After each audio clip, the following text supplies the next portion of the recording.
bienvenue dans le live du jeudi et bienvenue à tous ceux qui vont le voir en replay. On est parti pour à peu près une heure et demie de live où on va parler couture. Alors, le temps que tout le monde arrive, voilà le nombre de questions que j'ai eu dans la boîte à questions. J'ai pas eu la force d'aller regarder là il y a 10 minutes.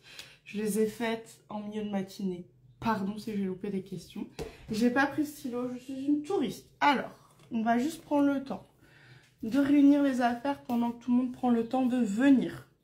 N'est-ce pas? Oui, un stylo s'il vous plaît. Bon, on va dire que c'est un stylo. Bien le bonjour, bien le bonjour. Hop, je vérifie que le stylo marche. Les stylos marchent. Trop bien. Hop, ok. Ah oui, il y a du soleil, il y a beaucoup de soleil. Alors ce matin, il n'y en avait pas. Et là, il est sorti, mais puissance 10. Du coup, il fait chaud. Donc, il y a juste un rayon qui passe parce que je suis dans une véranda. On va essayer de ne pas le prendre en pleine face. Ouais, il est là. Ah ouais, ok, c'est bon. J'ai situé la bête. Excusez-moi, je me décale. Voilà. Du coup, on va y aller. Alors, les infos intéressantes. Normalement, Malvina nous a rejoint ou va nous rejoindre en live. Du coup, je pense que c'est le compte de Malvina Design qui va être là. Elle est mon bras droit sur ce live. On va essayer de fonctionner comme ça maintenant. C'est-à-dire qu'elle va regarder assidûment la partie commentaires pour m'aider à ne pas louper les questions. Et en fait, elle va prendre les questions un maximum parce que des fois on en loupe quand même et elle va me les donner, j'ai mon ordi ici, elle va me les écrire sur un autre outil et comme ça ça me permettra de pas louper vos questions sans galérer à devoir remonter dans le chat parce que je sais que c'est un peu long pour moi aussi donc du coup voilà. Donc, Malvina, si tu es là tu peux nous le dire, j'ai pas vu si tu étais arrivée, pardon. Et autre élément qui n'a rien à voir, mais je m'excuse d'avance. Je suis pas en super forme, alors vous inquiétez pas. C'est juste qu'en ce moment, mon endométriose, elle est costaud. Elle me fatigue beaucoup. Et en fait, j'ai mal tous les jours. Du coup, je commence à avoir une énergie un peu limitée. Et aujourd'hui, je vous avoue, je suis très fatiguée. Donc, si je manque d'entrain, ce n'est pas que je vais pas bien moralement, ce n'est pas grave, ce n'est pas que je suis en conflit avec Noémie, cette question est arrivée, j'étais surprise. Je suis juste un peu fatiguée parce que j'ai une maladie chronique qui est franchement usante, qui a des symptômes quasi invisibles aux yeux des gens, mais nous on les a bien, voilà. Donc on s'inquiète pas. Et ben il y a Nono qui est là. Du coup, je crois pas que Malvina soit arrivée. J'ai pas vu de message de Malvina. Donc on va lui laisser un petit peu de temps. Et du coup, je vais je vais commencer par la question de Nono. En plus, elle est là, donc elle pourra venir donner son avis, témoigner. Est-ce que Noémie va bien? J'ai l'impression que vous êtes en froid, on ne la voit plus. Alors, Noémie va bien. Noémie est fatiguée. Noémie a besoin d'une très grande pause pour se régénérer un peu. Elle est donc pour le moment en vacances jusqu'à la fin de son contrat on attend en fait, c'est des délais administratifs qui sont longs pour pas grand chose et du coup elle se repose. On n'est pas du tout en froid, je vous avoue que on se voit assez souvent, alors un petit peu moins, là je me suis absentée quelques jours, mais je l'ai vue hier, je la reverrai probablement demain. En fait on se voit, mais je vous montre pas toujours les moments où on se voit parce que je profite d'elle, déjà, j'y pense pas. Et aussi parce qu'en fait elle a besoin de faire une pause, elle est en train de faire le deuil de Petit Patron, de ses 6 années à mes côtés. Et du coup, je peux pas tout le temps la remettre dedans, lui dire c'est fini, la remettre dedans. Donc, j'essaye juste un peu de la préserver. Donc, je lui demande pas, je vous l'intègre pas. Elle va réapparaître, vous inquiétez pas. Mais là, je la laisse se reposer. Juste, et qu'elle prenne ce temps dont elle a besoin aussi. Parce que, on vous l'a dit, c'est pas vraiment une décision de cœur pour elle de quitter Petit Patron, pour moi de lui dire qu'elle doit aussi quitter Petit Patron. Pour rappel, cette décision, on l'a prise indépendamment au même moment, mais vers la même direction. Et du coup, bah, faut quand même faire le deuil d'une histoire de 6 années. Du coup, voilà. Et Noémie n'a toujours pas vidé son bureau, effectivement. Je pense qu'elle n'y arrivera pas. Quand le moment sera venu, je pense que je le ferai pour elle. Mais on n'y est pas. Pour info, Malvina est là. Puisque je viens de voir apparaître sur notre conversation que j'ai une première question. Du coup, voilà, bonne nouvelle pour les questions. Elle va essayer d'être au taquet. Et sachez juste que des fois, on ne sait pas pourquoi, il y a des questions qui n'apparaissent pas. On est désolé. Il y a des espèces de petits bugs parce que on l'a vu souvent avec Noémie quand elle avait le téléphone à côté. Moi je voyais une question et elle l'a jamais vue apparaître. Donc on sait que des fois il y a des petits bugs. Donc voilà. Alors du coup, comme j'ai fait une question, parce que oui cette question était dans la liste, on va prendre les questions. Je ne l'ai pas du tout. Du coup, j'ai un dilemme. Je déteste la double gaze autant à coudre qu'à porter. Ben tu as bien raison. Alors la double gaze c'est très joli. But, c'est un enfer à coudre, à entretenir. Oh, pardon, ça n'a rien à voir, mais je suis trop heureuse. Juste là, je suis dans une véranda, et juste là, il y a un nid que mon papa a construit. Il fait des nids pour les oiseaux, pour toutes les espèces. Tous les ans, il essaie de rajouter des nids chez lui et chez moi, parce que voilà. Et là, je viens de voir, je crois que c'est une mésange qui est en train de faire son nid. Ça me rend trop heureuse. Je vais avoir des petits bébés oiseaux. Oui. Ah, faudrait que je dise ça au papa. Pardon. Oh, elle sort sa tête. Oh, faut que je me reconcentre. Bref, la double gaze, c'est joli la double gaze, mais c'est très déjà, c'est déconseillé pour les débutants.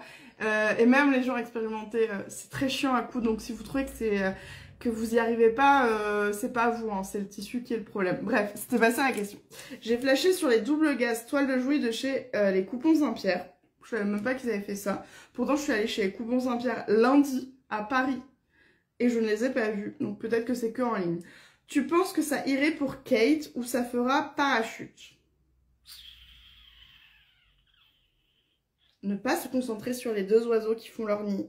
Il y a monsieur et madame qui font le nid, c'est trop mignon. Pardon. Kate en gaz, est-ce que quelqu'un l'a fait? Il me semble que quelqu'un l'a fait et avait bien aimé. Ça aura forcément un effet beaucoup plus... bohème, ample, lâche, ça c'est sûr. Maintenant, s'il y en a qui l'ont fait, n'hésitez pas à témoigner parce que moi je me projette pas du tout. Kate en double gage, j'ai hyper peur qu'en fait sur les côtés elle coule parce que c'est un tissu qui va, en fait le tissage est tellement aéré qu'il n'a pas de maintien réel. Donc c'est pour ça que c'est un tissu. Vous portez une petite chemise hyper ajustée le matin et le soir c'est un parachute. C'est le concept de la gaze, elle est aérée. Elle va se détendre énormément, elle se maintient pas, elle n'a pas de grande capacité à se maintenir. Du coup, je suis peu emballée à l'idée de faire la jupe Kate. J'irai plutôt sur des robes et des blouses que sur des jupes. J'ai vraiment peur qu'elle ait un effet coulant, peut-être même parachute comme tu l'as dit, donc ta réflexion elle est bien, je trouve. Maintenant, s'il y en a qui l'ont fait, je veux bien des témoignages. Parce que ça tombe, ça le fait. Ça le fait peut-être. Alors il y a Anne-Gaëlle qui dit doubler pièce par pièce la double gaze. Alors en fait il y a deux choses qu'il faut retenir. Doubler des pièces en les contreplaquant, en mettant 2 épaisseurs ou thermocollées, ne vous permettra jamais d'obtenir un autre résultat que ce que le tissu est capable de faire. Un tissu qui est un peu léger pour son usage, le fait de thermocoller ou de doubler, ça va améliorer. Par contre un tissu à qui on demande de faire le job d'un autre tissu, il n'y arrivera jamais. Moi je déconseille vivement de doubler Kate en gaze. Je pense qu'on va juste augmenter l'effet déboulinant. Alors, coucou, j'ai fait Kate en version la plus longue et sous-taillée et ça le fait. Ok, du coup ça le fait. Et est-ce que tu pourrais nous dire si tu t'as trouvé... Bon déjà tu as dit que tu avais fait une taille en dessous, ce que j'imagine bien. Et juste si tu as des recommandations, bah, n'hésite pas à les partager. Mais cool, on a un témoignage. Parce que moi, vous le savez, la double gaze, j'en ai plein. Parce que des fois, les marques, quand on fait des collabs, on choisit des tissus. Enfin, en tout cas, moi, je leur demande de choisir parce que j'ai pas envie qu'ils m'envoient des choses qui me plairont pas et qui vont rester au placard. Je trouve que c'est... Enfin, on a utilisé tellement de ressources pour fabriquer du tissu que j'ai pas envie que ça soit des choses qui vont au placard. Mais des fois, les marques, elles vont quand même rajouter des surprises. Alors, ça fait plaisir. Et en même temps, honnêtement, je me retrouve con parce que j'ai 3-4 coupons de gaz et je suis là genre, je sais pas. Mais comme ma soeur adore ça, je vais peut-être faire l'effort de coudre ces gaz pour faire les fameuses robes qu'elle aimerait bien faire pour sa fille, qu'elle fera jamais parce qu'elle a la flemme. Donc, peut-être. Mais j'ai pas très envie. Ça fait des années. Et on va arriver à un stade où Zélie, elle aura plus envie qu'on lui couse des fringues parce qu'elle va rentrer dans l'adolescence. Allez, sujet suivant. Je vais alterner une question live, une question... boîte à questions. Oh, c'est dur, hein. Je vous jure, j'ai l'impression que mon cerveau, il fonctionne à 50% de ses capacités. Et en fait, là, il y a mes petits oiseaux qui sont à peu près à 6 mètres, qui sont hyper zen parce qu'il y a mon chien qui dort juste en dessous du nid et rien à faire. En même temps, mon chien s'en fout des oiseaux. Enfin... Et ils me disent, ils me déconcentrent parce que je les vois faire des allers-retours, ils sont en train de construire le nid. Mais bon, ça me fait plaisir. Bref, alors, on se concentre sur la couture, c'est le sujet du jour. Quelle est la robe la plus simple à coudre entre Ina, Léontine, Abril et Hermione? Abril et Hermione. Du coup, c'est Abril, pour ceux qui ne voient pas. Donc c'est la version au-dessus du genou. Qu'est-ce que je peux dire d'Abril? Voilà. Maintenant, quelles sont les robes les plus simples à coudre? Alors, moi je dirais... En fait, elles sont globalement un peu dans les mêmes difficultés. Maintenant, ce qu'il faut savoir, c'est que Ina et Hermione, elles ont ce qu'on appelle l'e-book. C'est un énorme cours de couture. Donc, ça te rend beaucoup plus facile la réalisation de ces deux patrons-là si tu prends l'option Ina et Hermione. Et ensuite, juste derrière, on a Léontine qui a son tuto vidéo, qui là aussi va vraiment t'aider à coudre. Et en dernier, on a Abril qui en fait n'a pas l'e-book ni la vidéo. Ah, la vidéo. J'ai un doute, la vidéo, est-ce qu'elle existe chez Abril? Attendez, je vais vérifier ça. Je suis prise d'un doute. C'est bien, c'est que comme j'ai un ordi là à portée de main, je peux vérifier ça plus vite. Alors, est-ce qu'il y a la vidéo? Non, il n'y a pas la vidéo. Ça veut dire qu'on l'a mis sur la liste depuis des plombes et qu'on n'a pas encore trop le temps de le faire. Bon. Du coup, je dirais Ina Hermione à égalité en numéro 1, juste derrière Léontine et après Abril. Après, tous les patrons chez Petit Patron, ils sont pensés pour que la couture, ça soit facile. Et du coup, vraiment... Fais aussi ce qui te porte avec le cœur, la robe qui te fait envie, parce que tu vas voir, elles sont accessibles 1000 fois. Alors du coup, je crois qu'il y a quelqu'un qui avait rebondi, peut-être plutôt une robe Charlotte en gaz, ou sinon rien du tout, j'ai déjà tellement de tissus. Il me semble que c'est la même personne, donc je rebondis. En gaz, la robe Charlotte, why not? C'est juste qu'elle va perdre son côté très ajusté. En fait, voilà, Abril n'est pas ajusté sur le corsage, vous le voyez. Voilà, la poitrine est là, il y a de la marge. Et en fait, Charlotte, elle, par contre, elle est très ajustée, elle va entourer la poitrine. Donc, quand vous allez la faire en gaz, elle va se détacher parce que le tissu va se détendre au fur et à mesure de la journée. Mais c'est pas impossible. À noter quand même que la double gaz peut être transparente. Il faudra doubler tout le corsage. Ça n'est pas dans le tuto, je précise. Et du coup, ça rajoute du temps et un peu de difficulté. Voilà. Malvina, tu me fais des gros yeux si à un moment je loupe des questions, que je réponds pas dans le bon sens, parce qu'elle me met la conversation à côté. On a une conversation privée avec Malvina. Est-ce que ça rend bien d'allonger la veste Gaïa? Non. Alors Gaïa, j'aurais pu en sortir une, mais mon cerveau n'y a pas pensé, 50%. Gaïa, je vous déconseille de l'allonger, vous allez y passer un temps fou. En fait, Gaïa, elle a plein de découpes pour l'incrustation de la poche, etc. Pour l'esthétique, hein, purement. Ça veut dire qu'il va falloir faire tout un travail pour allonger toutes ces pièces. Et au niveau esthétique, cette veste qui est quand même très ample risque un peu de faire sac à patates sac à patates en longue. Après, il y en a aussi qui adorent ça, donc bon, d'un point de vue esthétique, c'est un choix. Mais l'allonger, c'est du boulot, parce qu'il va falloir que vous pensiez à allonger à refaire toutes vos proportions, etc. Toutes les pièces, en conséquence, qu'il y a une bordure de bas qui va forcément changer de taille parce que vous allongez les pièces et que vous allez voir que rien n'est droit. Donc, c'est un boulot monstre. Est-ce qu'il en vaut la peine? Je suis pas sûre. Pardon. J'essaie d'avoir des réponses positives, parce que là, c'est pas terrible. Alors, je voudrais faire en selle. Ma taille à la poitrine est en 40, mais ma taille de taille est en 44. Comment faire? Eh ben moi, je trancherai pour un 42. Pourquoi? Parce que le 40 sera vraiment, je pense, trop juste. Mais en selle, elle a une coupe quand même qui est très évasée, où je pense qu'il y a de grandes chances que tu n'aies aucun problème. Tu as le tableau de fini où tu peux aller vérifier quand même avec le tableau de fini si tu as bien rentré dedans, mais je ne serais pas surpris que le 42 soit la bonne taille pour toi.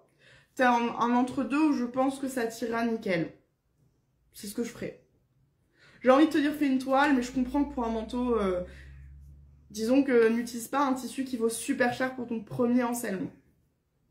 On y va par étapes. Oh. Oh, elle est trop mignonne! Mavina, elle retire de notre conversation les questions auxquelles j'ai répondu pour que je m'y retrouve. Elle est bien, hein, cette dame. C'est celle qui vous répond par mail. Alors, c'est parti. On part sur un dilemme. C'est comme ça que la question a commencé dans la boîte à questions. Tu dis, pas de French Terry pour faire Gaston. Gaston, c'est un patron de t-shirt. Mais l'univers de Méline, qui est une mercerie, écrit t-shirt dans les projets à coudre. Eh bien, nous ne sommes pas d'accord avec Méline, enfin Marine, de son vrai prénom. Pour moi, du French Terry, c'est pas du t-shirt. Alors, si tu veux te faire une espèce d'entre-deux qui va être un t-shirt à manches longues un peu chaud, Gaston manches longues en French Terry, c'est ok. Si tu veux faire les versions robes, c'est pareil, c'est ok parce qu'on n'est plus vraiment sur une pièce du dessous, ça devient quand même une pièce principale. Maintenant, un t-shirt manche court en French Terry, tu vas avoir très chaud là et pas là. Je le déconseille. Voilà. Et en plus, le French Terry va avoir un petit défaut, c'est que souvent il a moins d'élastane. Donc tu vas avoir ton encolure qui va peut-être un peu plus bailler puisque le patron n'a pas été pensé pour la mollesse du French Terry, elle a été pensée pour le jersey qui a un meilleur retour quand tu l'étires, il a un meilleur retour que le French Terry. Du coup, voilà. Pardon, je suis pas d'accord avec l'univers de Méline, mais après, c'est probablement le fabricant qui a dit ça, mais des fois, on n'est pas tous d'accord. Souvent, dans la vie, on n'est pas souvent d'accord avec tout le monde. On a le droit d'avoir chacun votre avis. Notre avis. Oh, j'ai l'impression d'être ce mème là qui tourne en ce moment, cette traîne sur les réseaux d'une meuf qui arrête pas de se planter sur ce qu'elle veut dire et oh là là. Eh ben on se reconcentre. Du coup, c'était une question. Donc, question Hector. J'aimerais me faire pyjama Hector en double gaze. Est-ce que le tissu est assez souple? Je sais que c'est pas le mieux, mais j'adore la double gaze pour les pyjamas. Alors, en fait, ce qui va se passer, c'est qu'en double gaze, ton pantalon Hector, il va te faire un cul de mammouth. Pardon pour l'image qui est pas... en gros, il va quand même vachement te grossir. Maintenant, ça reste qu'un pyjama. Si t'adores ça, vas-y. Sauf si tu comptes être sexy dedans, ce qui ne sera pas le cas. Après, un pantalon de pyjama, est-ce que c'est la pièce la plus sexy de l'univers? Je suis pas sûre. Mais voilà. Par contre, je pense que tu n'auras pas envie de le porter à l'extérieur parce qu'il va tellement gonfler, faire vraiment cet effet popotant bien présent que voilà, tu vas peut-être pas adorer. Alors... J'espère que ça vous aide les questions. C'est très perturbant parce que du coup c'est un système différent où je regarde moins la conversation. Je garde un œil. Alors, il y a quelqu'un qui a dit j'ai un patron de pull robe d'une autre marque qui a une version jersey et French Terry et ça fait clairement la différence. Est-ce que tu pourrais expliquer? Je suis pas sûre de comprendre ton commentaire. Est-ce que tu as deux versions dans ton patron puisqu'il y a deux tissus assez différents? Ou est-ce que tu valides le fait que quand tu fais un ou l'autre tissu, ça change beaucoup le rendu? Ça peut être deux infos différentes. Ok. Quelle est la matière de ton Isidore jaune? Alors cette question, ça fait 4 ou 5 ans qu'elle revient, je comprends. Je sais pas comment on appelle ça. En fait, c'est une maille texturée, c'est un peu comme une maille jacquard. Et moi, je l'avais trouvé au marché d'Oisem, donc c'est un marché à Lille, il y a peut-être 8-9 ans. Donc, vous le retrouverez pas celui-là. Par contre, j'ai vu à les Coupons Saint-Pierre, donc dans la boutique de Paris lundi, qu'ils avaient le même genre, c'est juste que le motif était différent, moins à mon goût, mais j'ai quand même vachement hésité, parce que j'adore mon gilet jaune. Moi qui est toujours trop chaud, c'est nickel comme type de matière. C'est une maille qui est lourde, qui rend hyper bien en gilet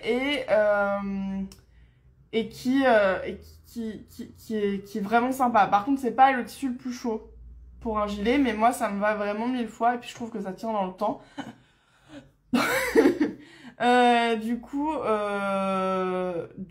Voilà, c'est... Ah, mon gilet Isidore jaune pâle. Pardon, j'ai deux gilets Isidore, c'est du jersey. Merci Noémie. Noémie est plus branchée que moi sur les... Oui, c'est du jersey. Du coup, c'est la marque Katia, ils sont trop bien leurs jerseys. Vraiment, on les adore. Et moi, j'adore. Maintenant, c'est du jersey, donc c'est pas très chaud. Encore une fois, comme je vous dis, je suis pas frileuse, donc j'aime pas avoir trop chaud. La preuve, on est en mars dans le Nord, je suis sans manches et je meurs de chaud. Donc, pour l'été, ça peut être très très cool. Il y a quelqu'un qui conseille, c'est un Gaël, pardon, qui conseille la maille moelleuse de chez Liz Taylor. Je savais même pas qu'elle avait de la maille moelleuse. Je savais il y a la maille moelleuse de chez Fairy Factory qui est trop bien. Hyper douce et confortable. Mais alors chez Liz Taylor, je savais pas qu'il y en avait. Anne-Gaëlle. Je suis surprise. Alors. Est-ce que le patron des filets de lavage avance bien? Oui, il avance bien. En fait, je vous en parle pas beaucoup parce que je filme à l'ancienne comme au tout début de Petit Patron. Je fais un journal de bord et du coup, comme je le filme pour YouTube, je fais pas de story. Je devrais tout me répéter 2 fois, ce serait bizarre. Ça manquerait aussi de spontanéité. Et donc, du coup, le filet avance bien. Là, il est parti chez Zoé, qui s'occupe de faire les schémas actuellement. Et du coup, je vais bientôt faire l'appel à testeur. Je dois m'en occuper aujourd'hui, je suis pas sûre d'avoir l'énergie de le faire, donc peut-être ça sera semaine prochaine, mais le patron, il avance vraiment très très bien. Voilà, vous inquiétez pas, il devrait bientôt arriver dans vos récompenses. Et donc Anne-Gaëlle confirme que c'est bien chez Fairy Factory. Il me semblait, hein, parce que vu comment t'as décrit le tissu, j'étais... Donc la maille moelleuse, pour ceux qui voient mon gilet Isidore bleu marine, que je porte aujourd'hui, mais je sais pas où il est. Et dans ce tissu est trop cool, vraiment. Là, il commence à boulocher, mais après, ça, c'est normal. Hein. Il y a un moment, il n'y a pas de miracle. C'est la composition qui va influer. Mais sinon, hyper doux et hyper confortable. Alors, j'ai cousu Oasis. Il baille à la taille très fort. Est-ce que je peux faire un ajustement quelque part? La salopette Oasis, c'est une salopette qui est oversize et qui décolle énormément de la taille. Quand vous regardez les photos, c'est le cas. C'est vraiment une volonté. Du coup, le patron, il est comme ça. C'est vrai que je remarque à quel point cette question, elle revient plusieurs fois dans l'année. C'est le patron qui est comme ça et nous, on la porte comme ça. Donc en fait, il n'y a pas vraiment d'ajustement à faire puisque c'est cette coupe. Tu peux essayer de la faire une taille en dessous, pas plus. Parce que après ta fourche t'ira plus du tout, tu verras, il y aura les fameux plis qu'on appelle les moustaches de Mickey. Enfin les moustaches, c'est les oreilles de Mickey, pardon. Mais du coup, c'est normal qu'elle décolle de la taille.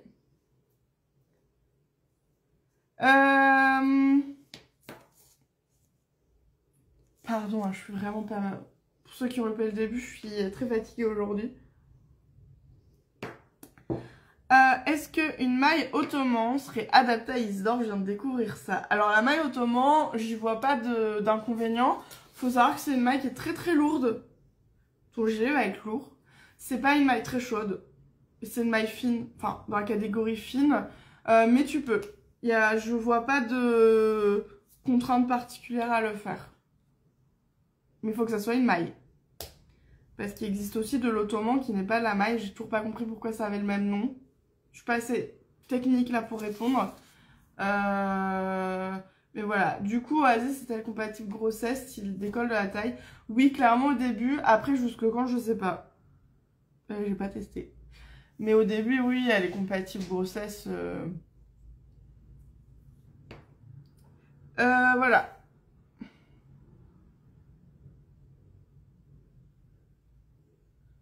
Alors, je vais lire la question à haute voix pour la comprendre. Est-ce que c'est validé de prendre la taille au-dessus de ma poitrine pour faire ma robe Ina? Je fais 96 en poitrine et 88 au-dessus de la poitrine. Ma poitrine est toute petite et j'hésite toujours.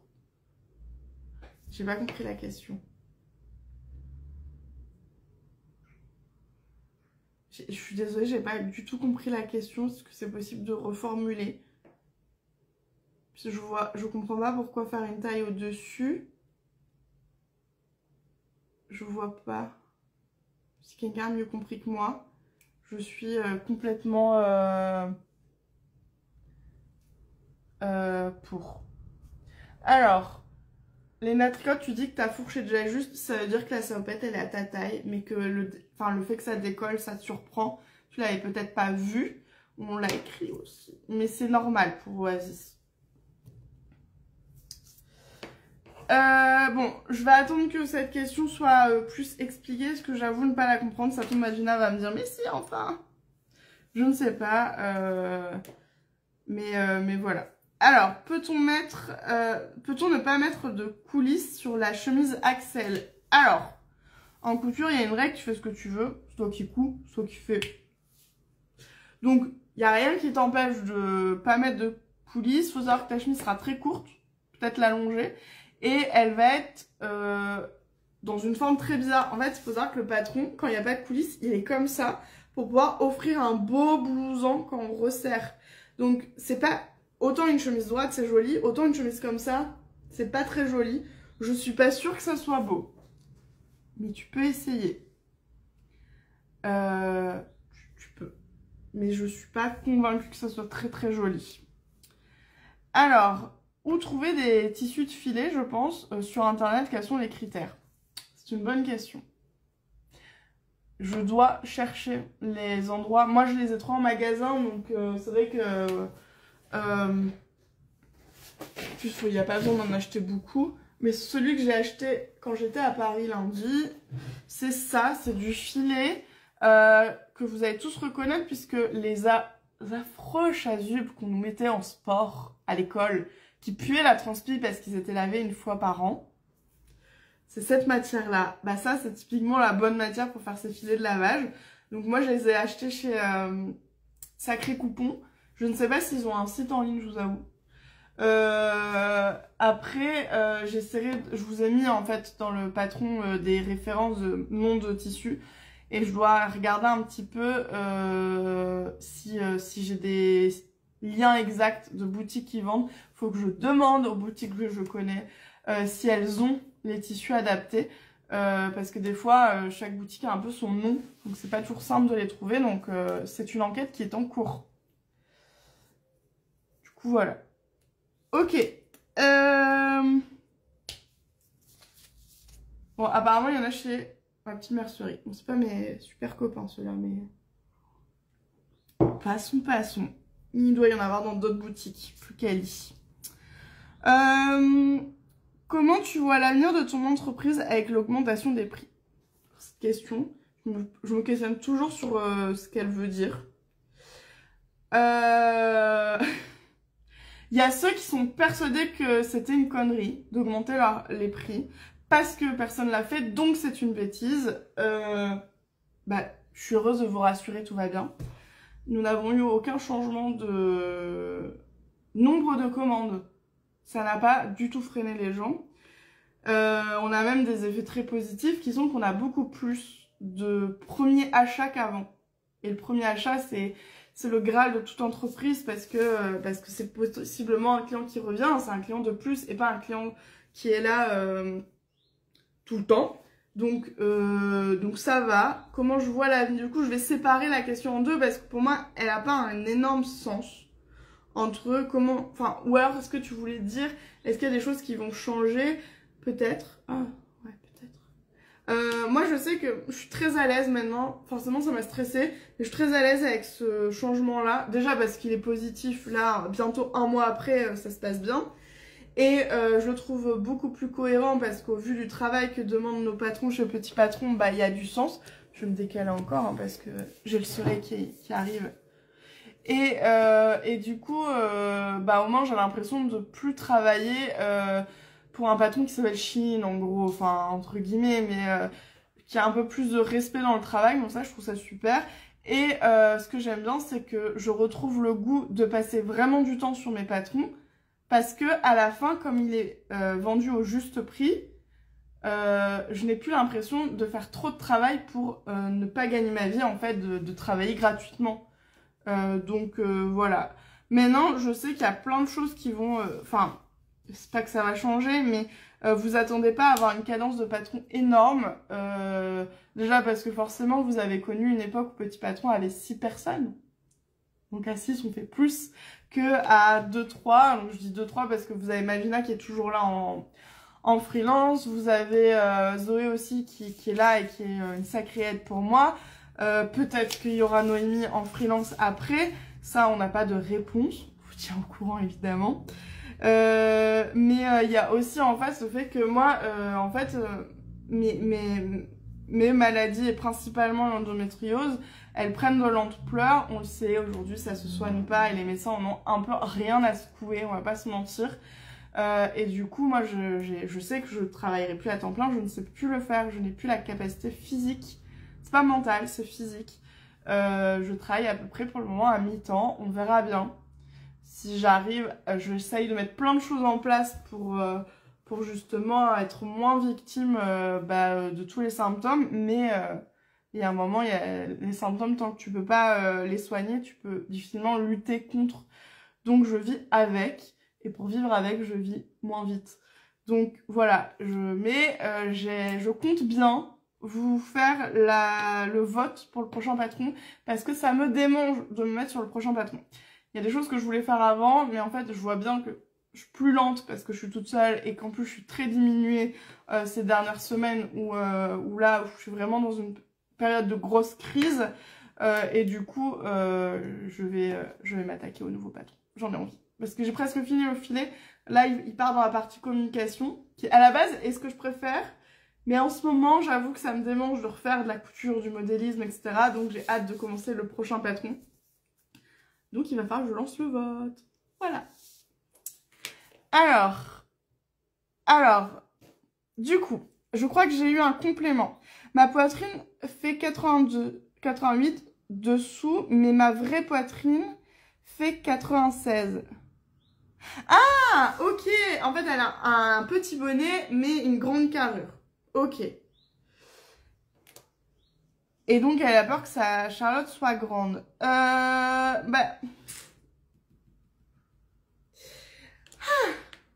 C'est un peu délicat, mais Noémie, elle a un petit peu ce cas de figure-là. Alors, elle a aussi une grande carrure. Moi, je suis son opposé. J'ai une petite carrure dos et devant, d'ailleurs.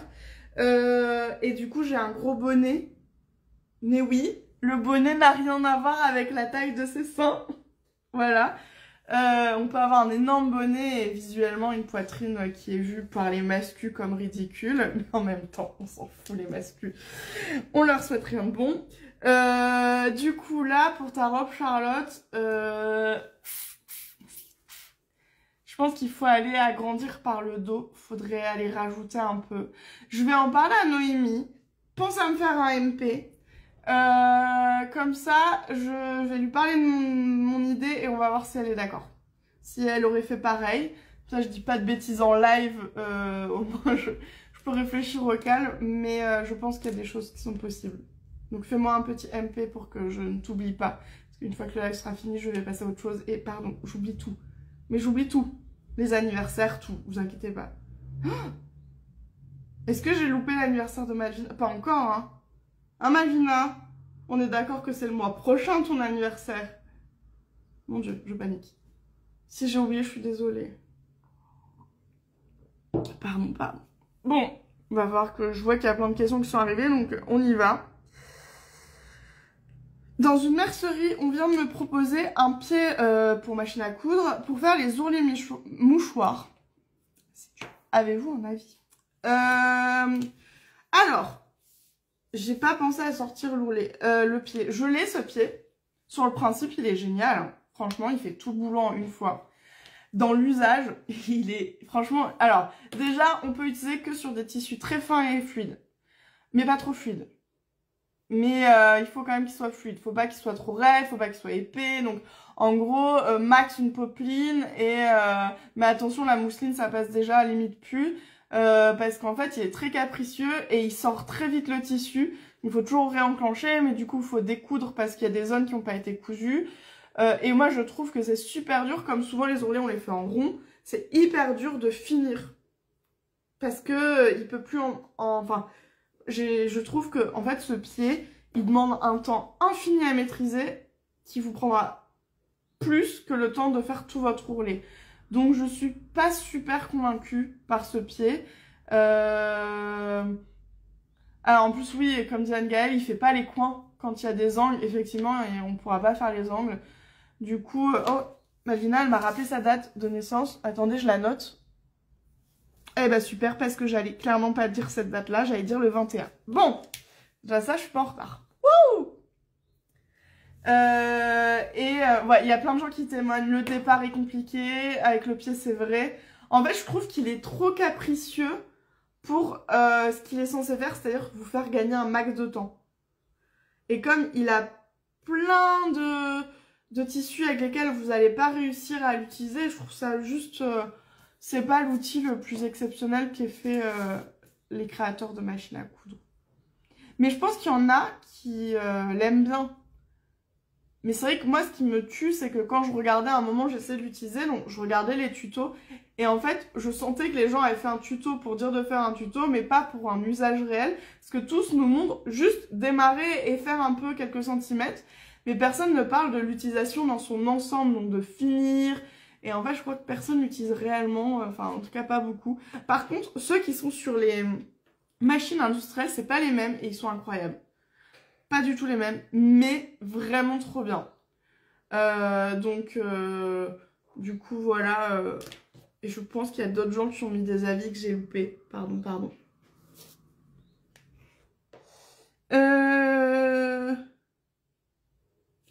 Ouais, je crois que faut que je fasse la conversation. Quel patron, petit patron, peut-on faire dans du crêpe extensible ou du crêpe non extensible? Ah ben, il y a deux questions. En crêpe, de toute façon, le crêpe extensible, c'est juste un crêpe qui a un peu de stretch. Ça n'est pas de la maille, donc on ne pourra faire aucun patron de maille, donc t-shirt, sweat, maillot de bain. On oublie. C'est juste un crêpe qui est plus élastique, qui apporte un peu de confort, qui va être plus lourd, puisque l'élastane c'est lourd. Donc ce sera la même catégorie de patrons, toutes les robes chez les trams, donc Avril, Charlotte, Hermione, Ina, Léontine, la chemise Axel, la chemise Roxane de mon livre. Mon livre bien. Non, Michou. Voilà. Il y a une chemise dedans, en plus, je vais en parler après. Et je pense que j'ai fait le tour. Si j'ai oublié quelque chose, les filles elles me le diront. Donc, du coup, voilà. Ah, je vois qu'il y a des gens qui témoignent sur endométriose et compagnie. On est ensemble. Peut-être qu'un jour on aura de la reconnaissance. Ce n'est pas le cas aujourd'hui. Mais je pense que ceux qui ont ces maladies-là, toute la famille, là, les maladies hormonales de merde, malheureusement on se comprend un peu trop.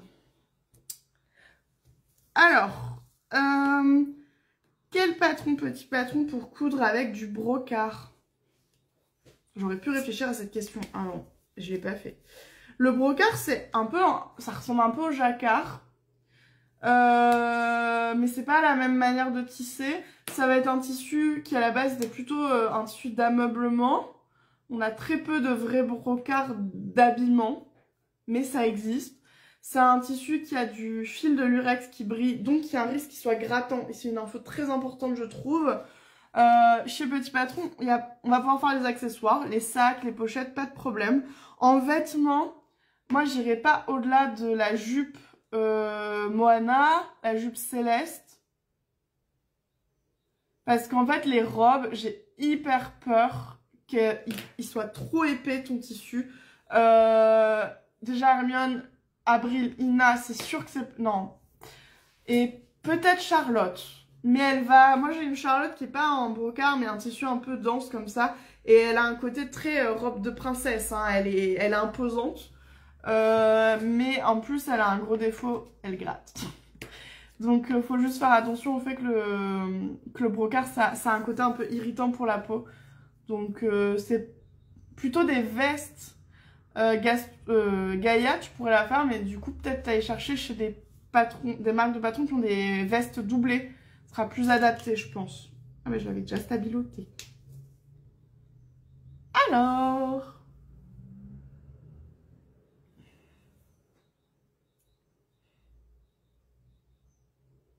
Ah, pardon, je lis les commentaires, mais il y a quelqu'un qui vient témoigner sur l'endométriose qui dit l'endométriose m'a embêté toute ma vie, l'incompréhension des gens au top. Et l'année dernière, j'ai été opérée 2 fois pour régler, bon courage. Et c'est vrai que c'est un truc, ben, moi j'ai décidé d'en parler aussi parce que, en fait, mes proches, sans malveillance, des fois me disent, mais tu sais, quand on est fatigué, il suffit de se bouger un peu, ça remet l'énergie, comme si c'était une fatigue de flemme. Et en fait, pas du tout. La fatigue chronique qui est liée à la maladie, c'est une fatigue qui est hyper profonde et qui est, en fait, qui est tout simplement liée au fait que votre corps, il lutte contre des problèmes, maladies ou de la douleur. Moi, en l'occurrence, j'ai mal au ventre tous les jours de l'année, depuis 8 ans au moins. Donc, je peux vous dire qu'il y a des jours où je suis fatiguée. Là, c'est le cas, j'ai vraiment très mal au ventre depuis pas mal de jours. Et en fait, on a une fatigue qui fait que c'est super dur de passer au-dessus. Et c'est une fatigue qui est très perverse parce que, je sais pas s'il y en a d'autres qui seront d'accord avec moi, mais moi, j'ai beau dormir, je suis pas reposée. Mais je peux rien faire d'autre que dormir. J'ai dormi 2 heures en milieu de matinée.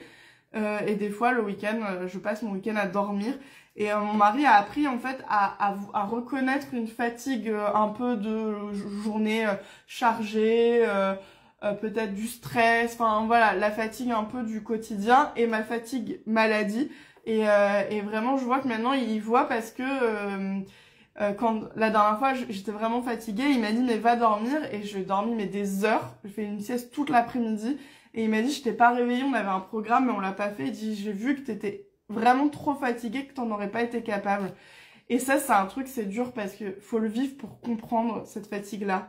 Donc ne jugez pas les gens qui vous disent qu'ils sont fatigués quand ils sont malades parce que la fatigue, c'est un vrai symptôme qui des fois est plus dur à gérer qu'une douleur pure. En tout cas pour ma part. Bref, on va reparler couture quand même. Est-ce que les hauts des robes sont compatibles entre elles? Donc toutes les robes que j'ai beaucoup citées dans ce live-là, est-ce qu'on peut les mélanger? Non. J'adore l'idée. Franchement, j'adore. Des fois, je vous avoue que j'ai envie de refaire des livres. Mais ce sera un sujet dont il faudra qu'on parle. Et j'adorerais faire ce genre de concept. Maintenant, là, nos robes, elles sont toutes différentes. En fait, il y en a qui ont des tailles comme ça, qui se resserrent. Donc, en fait, Avril, par exemple, elle est très large et c'est une ceinture coulissante qui vient la resserrer. Des fois, c'est un élastique, comme sur Hermione. Des fois, Ina, le buste est ajusté. Donc, en fait, elles sont pas compatibles entre elles. On n'a pas de patron compatible entre eux.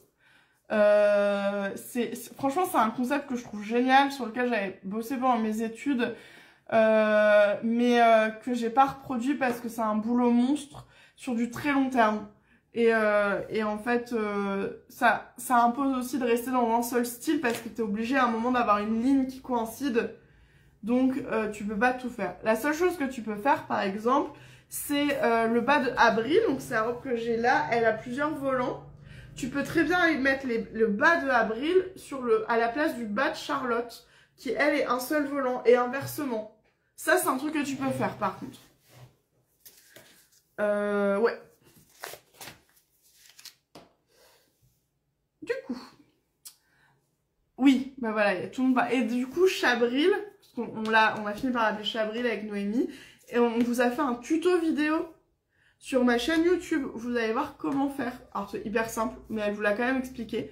Donc, n'hésitez pas à aller voir la chaîne YouTube parce que ça, on l'a expliqué en vidéo. Et normalement, je vous ai mis l'accès. Si c'est pas le cas, il faut que je le refasse. Sur les patrons Charlotte et Avril, je vous ai mis dans vos fichiers cette vidéo pour que vous puissiez la voir.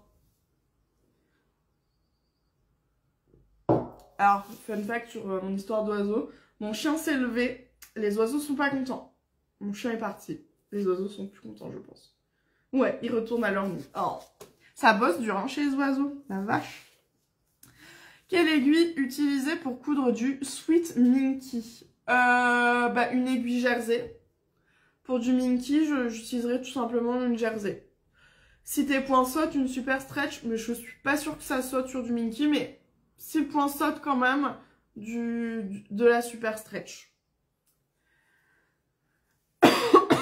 Alors, est-ce qu'il est possible de coudre tous les patrons de chez Petit Patron avec la machine à coudre Silver Cross de chez Lidl? J'ai bien aimé cette question, j'avoue. Oui, c'est un engagement que j'ai depuis le premier jour et que je compte pas arrêter, même si là vous apercevez un mini morceau de ma super machine. C'est la DX5 de chez Juki. Mais en fait, tous nos patrons, on les teste sur les machines entrée de gamme. Donc nous, nos deux machines entrée de gamme principales, c'est la FS40S de chez Brother et la Silver Cross de chez Lidl. Tout simplement parce que je vois pas l'intérêt d'aller faire des patrons que vous pourrez pas réaliser parce que vous n'avez pas accès au matériel en mercerie ou vos machines sont pas capables de les coudre. En fait, c'est des choses que j'ai vécues avant de lancer Petit Patron quand j'utilisais des patrons. Ma frustration principale, elle était sur la mercerie que je galérais à trouver. Et une fois, j'en avais parlé avec la marque de patron qui m'a dit « Ah ouais, mais moi je me fournis en trop, c'est vrai que j'y pense pas. » Et j'étais là, mais en fait, ça devrait faire partie du travail. Ça m'a vachement questionné, je m'en souviens toujours aujourd'hui de cette discussion. Et du coup, c'est pour ça qu'on a cet engagement-là de tester tous nos patrons avec des machines entrée de gamme. Par contre, tous les patrons sont faisables, mais pas dans tous les tissus. C'est une question auquel j'ai répondu, je crois, en commentaire, aujourd'hui d'ailleurs. Sur le sac Emilien, le sac à main, avec la Silver Cross, c'est possible, mais oublie les velours. Les velours, elle va souffrir. Tu vas vraiment voir ta machine agoniser. Ça va être très désagréable. Par contre, de la gabardine, carrément. Et nous, on l'a testé, Emilien en gabardine, c'est hyper joli, ça marche bien, beaucoup plus facile à coudre et ta machine est active. Donc en fait, il y a des tissus trop techniques, trop fluides ou trop épais que la Silver Cross va pas aimer. Mais par contre, le jersey, ça passe. C'est ça qui est génial. Il y a quand même plein de possibilités. Ce qu'il faut retenir, c'est qu'une machine comme ça, aussi entrée de gamme, elle est super pour démarrer la couture. Elle t'emmène loin si t'en as envie.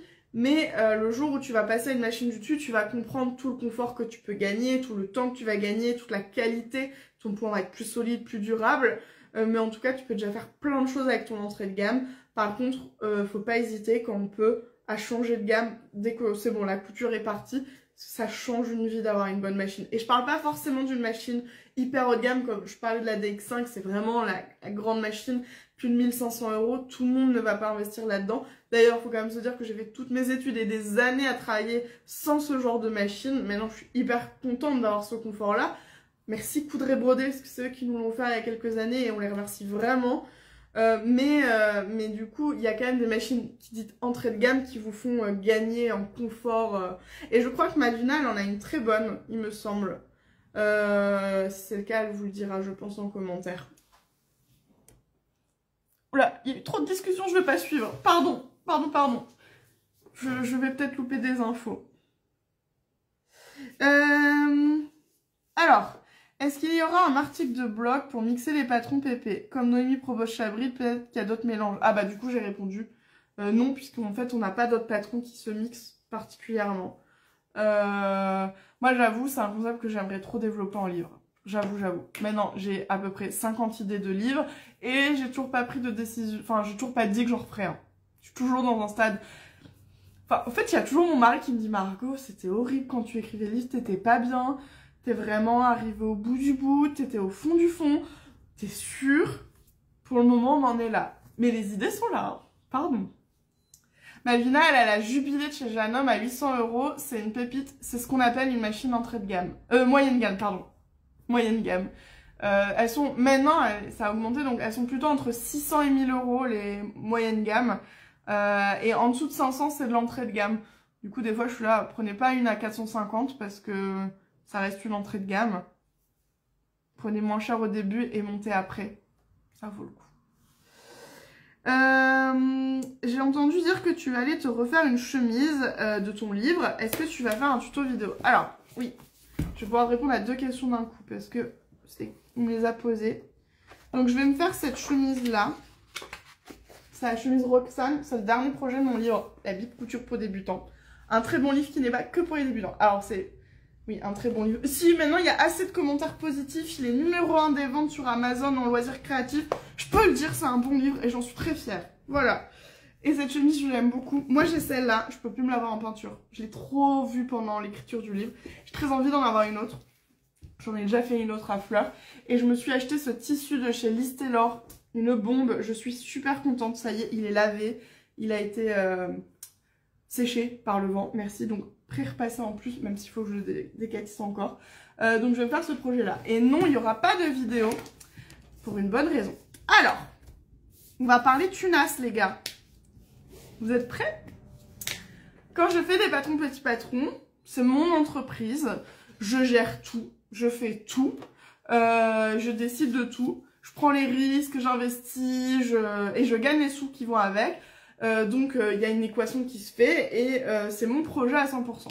Ce livre, j'ai donné mes droits à Marabout pour l'écrire. J'ai écrit le livre. J'ai fait 99% du travail qui est dans ce livre. Je ne l'ai pas imprimé. Et j'ai pas fait la maquette, mais j'étais très chiante sur la maquette. Par contre, c'est tous les textes, toutes mes photos. Les belles photos, c'est ma photographe Joël, qui est une super photographe, qui fait aussi du particulier, si jamais, dans le Nord. Mais par contre, ces droits, je les ai légués à Marabout. Ça ne veut pas dire que je ne suis pas payée, mais pour vous donner une idée, en net, je suis payée moins de 50 centimes par livre vendu. Il est vendu 25,90 €. Voilà. Je ne vais pas être riche avec ça. Ça ne remboursera jamais le temps que j'y ai passé. Clairement. Je reste très contente de l'avoir fait aujourd'hui. J'en suis très fière. Il n'y a pas longtemps, j'ai croisé une ancienne de Desmond. Et j'avoue, j'ai eu ce petit moment de fierté quand je lui dis « Bah ouais, maintenant je suis auteur, j'ai écrit un livre. » Ah, j'avoue, j'étais pas peu fière. Elle a dit « Oh là là, c'était ton rêve. » Donc 10 ans après, elle s'en souvient. Donc voilà. Du coup, je vais pas réinvestir avec Petit Patron sur ce projet-là. Donc, il n'y a pas de vidéo. Elles n'ont pas été prévues au départ. Marabout aurait bien aimé, mais comme il voulait pas augmenter mon pourcentage de vente, j'ai refusé. Parce que c'était encore plus de boulot pour moi et encore moins payé. Donc, il n'y aura pas de tuto vidéo sur ce patron. Après, faut aussi vous dire que pour 25,90 €, vous avez un livre qui est très complet sur l'apprentissage de la couture. Et vous avez quand même 8 modèles, donc 4 accessoires où je vous explique comment faire les patrons. Plus 4 vêtements, vous avez les patrons du 34 au 56 dans le livre. Vous n'êtes pas du tout perdant. Dites-vous ça. Hein. Par contre, c'est sûr qu'un patron, petit patron, vous avez beaucoup plus d'accompagnement, mais vous le payez aussi plus cher. Voilà la différence. Est-ce qu'un jour, il y aura une chemise chez Petit Patron? C'était en projet. Je sais pas quand. J'aimerais bien. Franchement, elle est dessinée. Noémie avait commencé à bosser dessus. Il y a longtemps. C'est pas le patron sur lequel elle a bossé dernièrement, c'est un autre. Mais on a dû l'abandonner par manque de moyens à cette époque. Encore. Sujet qui était... Du coup, voilà. Et j'ai répondu à la question, peux-tu nous montrer le tissu que tu as acheté chez Liz Taylor? Donc pour le moment, voilà, je vous ai juste dit, je l'ai lavé. Je l'ai pas encore coupé. Après, c'est la même qualité que cette viscose que j'avais aussi achetée. Est-ce que je l'ai acheté ou est-ce qu'ils me l'ont offert? J'ai un énorme doute. Je suis pas sûre. Il me semble que je l'ai acheté, mais je suis pas... Non, ils me l'ont offert. Voilà. Donc je peux être très transparent. Donc Liz Taylor me l'avait offert il y a très longtemps, parce que cette collection elle est vieille. Je porte cette robe en saison printemps-été tout le temps et je suis super contente. Elle bouge pas. Je trouve que leur viscose claire, elle bouge pas. Les foncés, il y en a qui me disent que des fois elle bouge un peu. Donc là je suis sur une viscose claire encore, indice blanc derrière. Et j'ai beaucoup d'espoir sur cette future chemise. D'ailleurs en plus, à Paris, j'ai acheté, si vous voulez voir tout ce que j'ai acheté, j'ai fait une vidéo mais elle est que sur TikTok parce qu'elle est longue. Et j'ai acheté ce jean chez Coupon Saint-Pierre. J'adore cette association. J'ai toujours adoré ça. Donc, je vais me faire une chemise de mon livre, Roxane. Et je vais faire une jupe Moana et une veste Gaïa dans mon coupon de jean. Quand, je ne sais pas. Me mettez pas la pression! Je me la mets déjà toute seule. Parce que j'aurais pu coudre ce matin, mais j'ai dormi. Parce que je savais pas faire autre chose. Alors... Il est beau le tissu, je suis d'accord. Il est rayé, il est orange, il peut être que beau. Et il y a du rose. Oh, je vois qu'il y a des compliments sur le livre. Super livre, je l'ai acheté pour moi. Et maintenant, je vais aussi l'acheter pour ma fille. Oh, je l'ai offert, mais forcément, je l'ai offert à beaucoup de gens. En mode, c'est mon livre! Mais je suis contente que j'ai eu des compliments qui m'ont fait plaisir, de gens qui m'ont dit, je suis pas débutant. Et il m'a été très utile. En fait, j'aimais pas le terme... Pour débutant, j'aurais voulu qu'il l'ait pas. Mais c'est pas ce qui a été convenu au top départ. Donc voilà. J'ai pas eu mon mot à dire sur toutes les étapes sur ce livre. Bah, j'ai pas eu mon mot à dire sur beaucoup de choses d'ailleurs.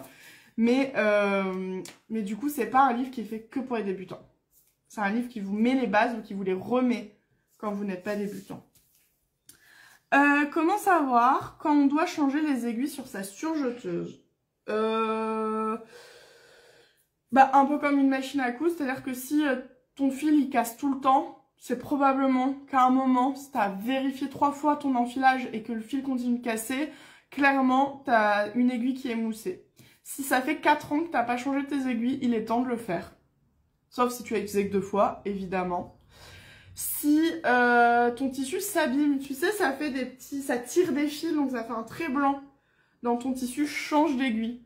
Pour moi, c'est les raisons principales pour lesquelles il faut changer d'aiguille. Je trouve que ça a toujours été très dur de dire... il y en a qui parlent en nombre d'heures de couture. Qui sait combien d'heures de couture il a fait? Moi, je me chronomètre pas. Donc, en fait, j'ai 2 réflexions. Soit j'enfile, ça continue de casser. Là, bon, l'aiguille a un problème. Machine à coudre comme surjeteuse. Soit je me dis, ça fait combien d'années, là, quand même? Un peu comme la révision de la machine. Donc, bah là, on peut le faire. On peut y aller. Mais... j'avoue que sur ma surjeteuse, je ne les change pas souvent. Après, des fois, elles cassent parce que je fais une petite bêtisounette. J'ai fait un nœud dans le fil ou le tissu, il est un peu épais pour la surjeteuse. J'ai une surjeteuse ultra basique. Je rêve d'une baby lock. J'avais eu une longue discussion avec ma mère où je lui expliquais pourquoi je rêvais d'avoir une machine surjeteuse à 3000 €. Et ma mère était là. 3000 €? Ouais, je sais, c'est énorme. La preuve... Ça fait 15 ans que je travaille, j'en ai pas acheté. Mais j'en rêve. Surtout que ma super surjeteuse, on l'a tuée. La Elna, elle est vraiment à l'agonie chez Noémie. Du coup, j'ai ressorti ma très vieille qui est trop basique. Elle est bien, mais elle est basique. Je rêve d'une bonne surjeteuse. Un jour. Pardon.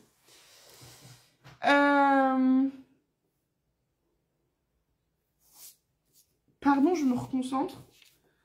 Alors, quelque chose à changer pour coudre le pantalon Hector quand on veut le faire dans un tissu extensible, donc du jersey. Alors, tu n'es pas obligé de le faire, mais sur mon blog couturedébutant.fr, tape Hector pyjama dans la barre de recherche qui est en haut à droite du blog. Il y a un article où j'ai expliqué les changements que je fais moi sur mon Hector quand je veux le coudre en jersey pour me faire des pyjamas. En fait, j'enlève un peu de sa largeur parce qu'on n'en a pas besoin vu que le tissu est extensible.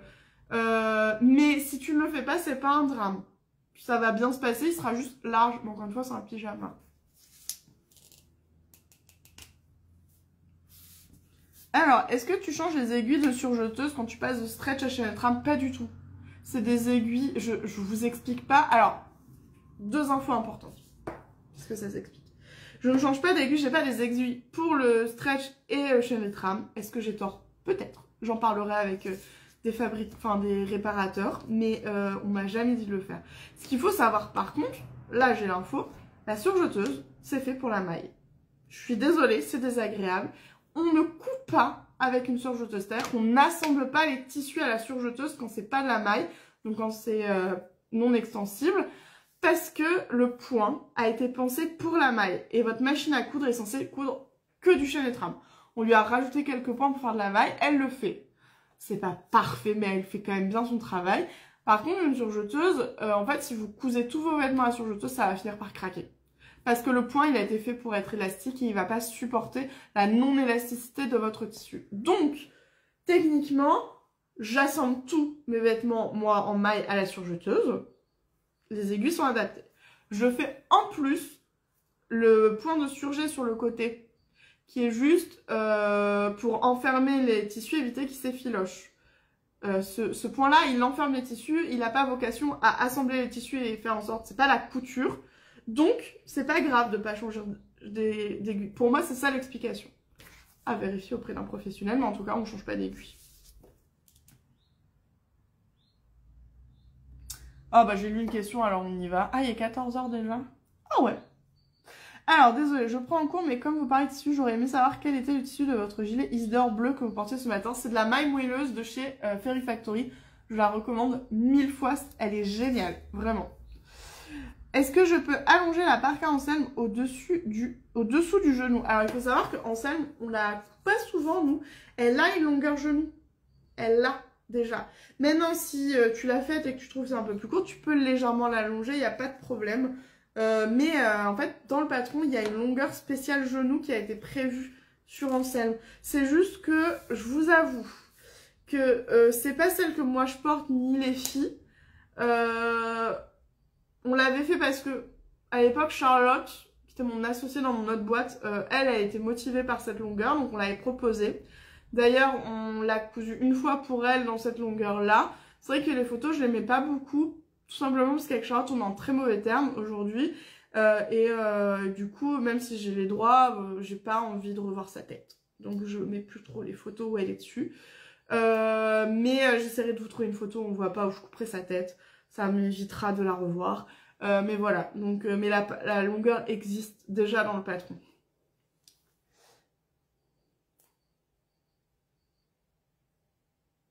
Sur des groupes Facebook, je vois beaucoup de gens qui conseillent de passer un point droit après l'assemblage à la surjeteuse. Ça me paraît être un non-sens. Quel est ton avis?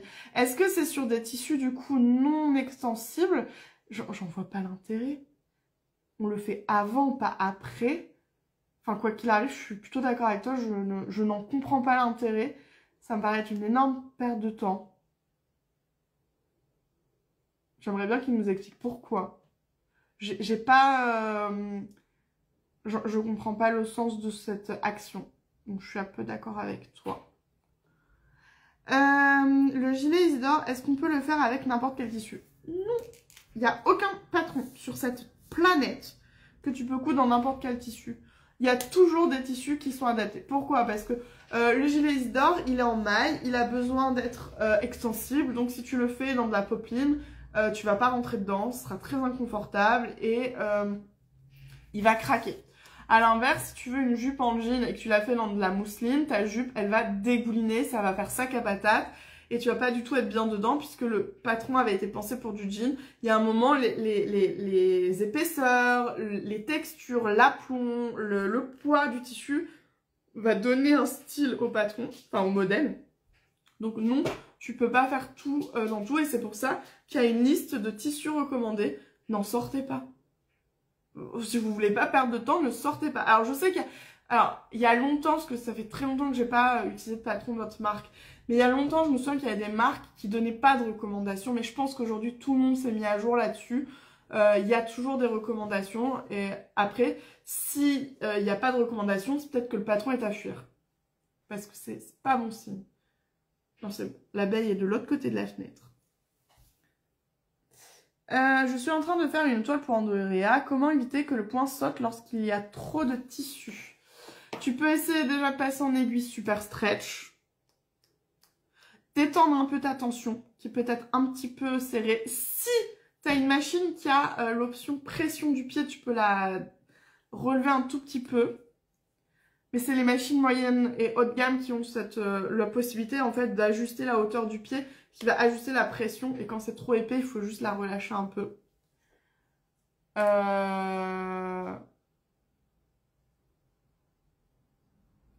Et ton fil aussi, le fil de qualité, pas de coton. Globalement, vous cousez pas au coton, vous oubliez, mais jamais sur de la maille.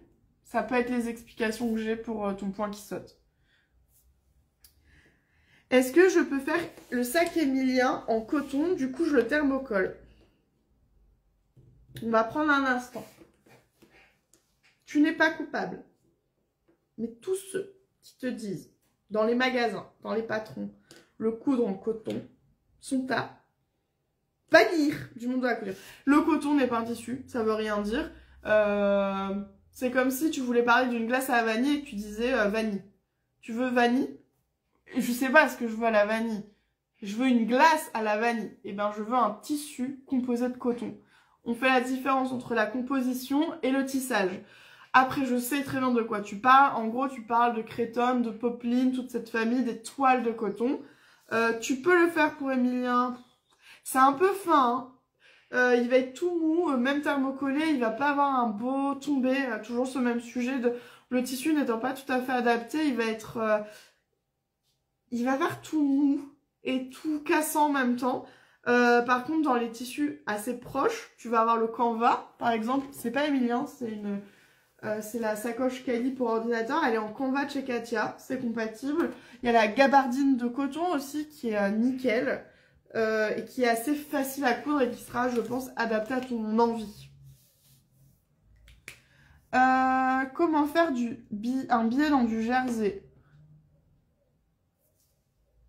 Faire du billet en jersey?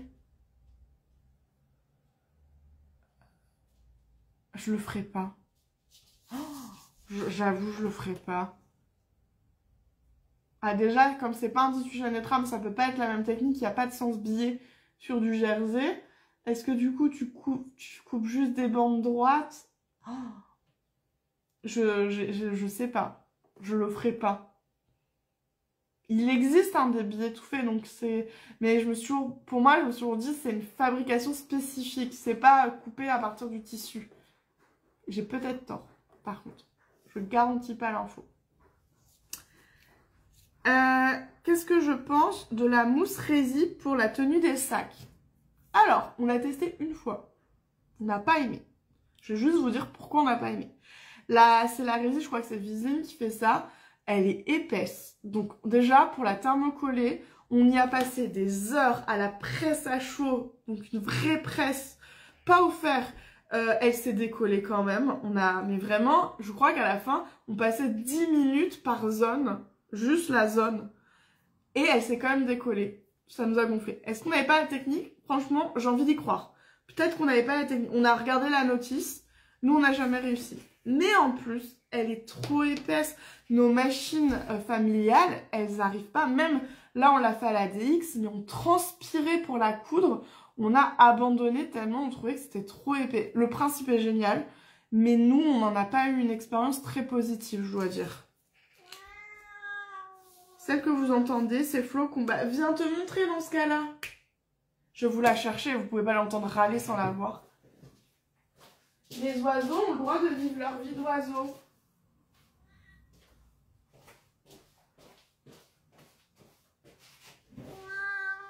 Flo est là. Qui est venu râler auprès des gens. Dis comme t'es malheureuse. La vie est un enfer pour Flocon. Bon, c'est un peu vrai, mais pas parce que je l'embête. Voilà, bah vous avez le droit au petit massage de Flocon. Alors, j'aime pas quand les questions elles commencent comme ça. Je suis peut-être bête, non. Et débutante, peut-être.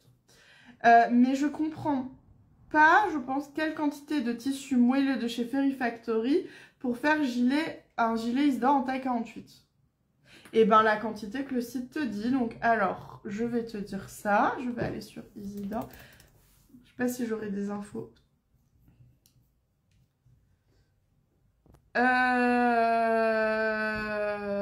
J'ai pas le livret, il dit entre 2,20 m et 3 m. Je pense que dans le livret, ça doit être un peu plus détaillé que sur le site. Mais la quantité, en fait, c'est pas parce que c'est de la maille moelleuse que tu dois changer le métrage. C'est celui recommandé par le patron. Oh, il y a quelqu'un qui est bien tout gentil. Elles sont bien traitées, ces petites, pour avoir une belle tête à leur âge. Oui, là, la petite queue, vous allez voir passer dans... Ah bah non, elle l'a baissé. Ce flocon que vous venez d'apercevoir est une grand-mère de quasiment 16 ans. Et Didi est une grand-mère de 18 ans. Ce sont des vieilles mamies. Flocon est en plus mauvais état que sa mère. Non, Flocon, tu vas pas râler tout le temps, hein. Et elle râle tout le temps. Je vais pas dire comme les vieux. La dernière fois que j'ai dit ça, je me suis fait attaquer par une dame qui dit « Non, les vieux râlent pas !» Voici. Mes vieux chats râlent. Pas du. En parlant de tête, si je veux participer à un défi, donc dans les missions du club Petit Patron, prendre une photo portée de mon vêtement, est-ce que je suis obligée de montrer ma tête pour que la photo soit validée? Non, non, on l'a écrit, c'est pas obligatoire. Tu peux la cacher de la manière que tu souhaites par le cadrage en rajoutant un élément sur la photo.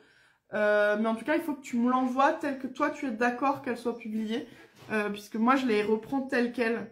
Je peux pas tous vous envoyer un message pour savoir est-ce qu'il faut cacher la tête. Donc il faut vraiment le faire enfin avant tu le fais toi sur ta photo.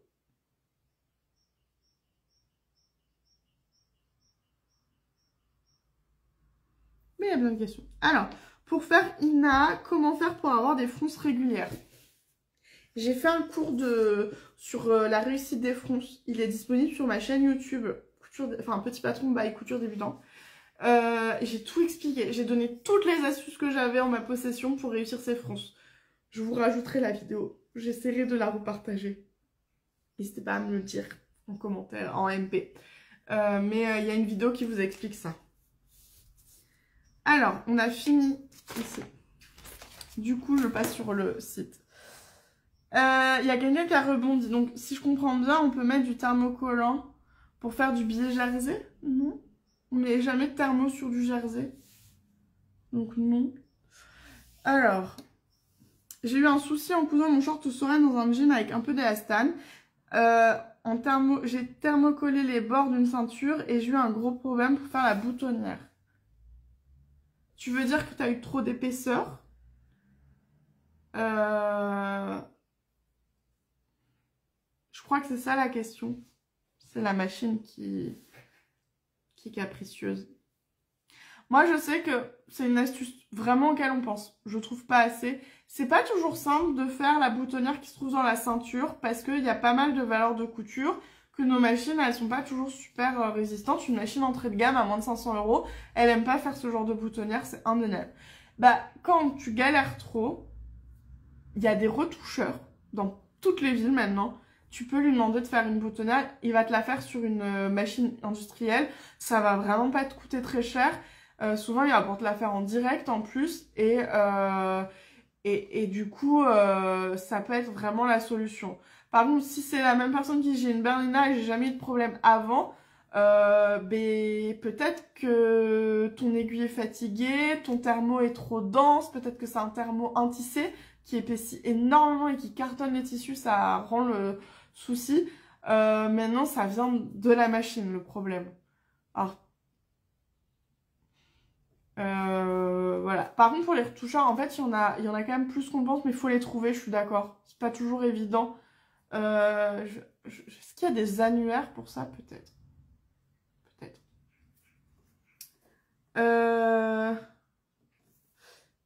Et où?